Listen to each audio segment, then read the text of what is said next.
اه اه انتوا كويسين يا جماعه؟ الحمد لله. طب انا كويس؟ يعني إيه انت كويس؟ احنا ايش عرفنا يا سيد ان انت كويس؟ ما تقف يا بابا اما نشوف احنا فين. هو مش الراجل ده قال هينزلنا عند التراب؟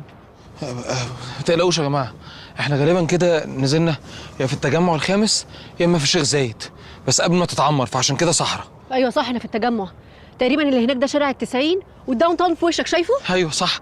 لا ممكن نبطل تأليف يا جماعه، اللي ورانا ده مول العرب باين قوي، معنى كده ان احنا في اكتوبر. ايوه صح، احنا في اكتوبر. بص ده ام اس ايه، لا مش الام اس ايه. اكتوبر ما فيهاش معامل تحاليل. يا جماعه اهدوا، مش فارقه الشيخ زايد من التجمع الخامس. المهم دلوقتي ان الاراضي دي كلها رخيصه جدا، فاحنا نشتري دلوقتي في الرخص، ولما نرجع الكشك تاني نبيع بالغالي ونسدد للسحاوي.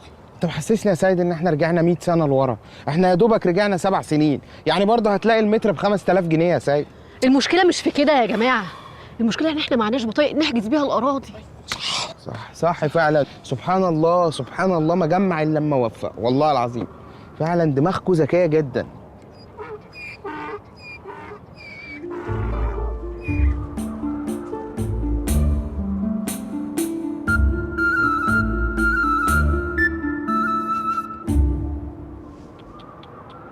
لا على فكره انا بدات اقلق، في حاجه غلط.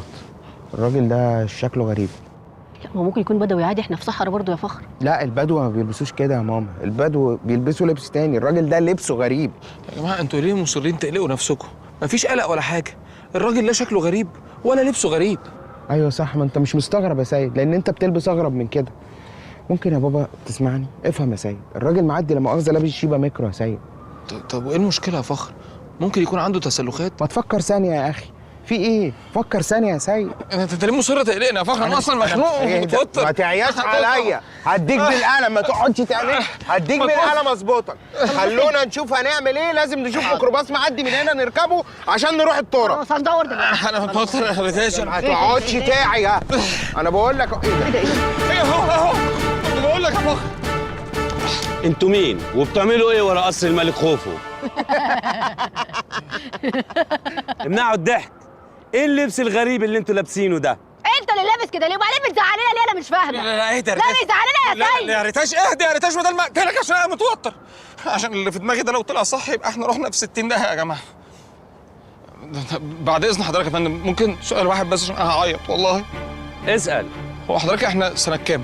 انت في عام الشمس، زمن الأسرة الرابعة، واللي حامينا الملك خوفو. فهمتوا؟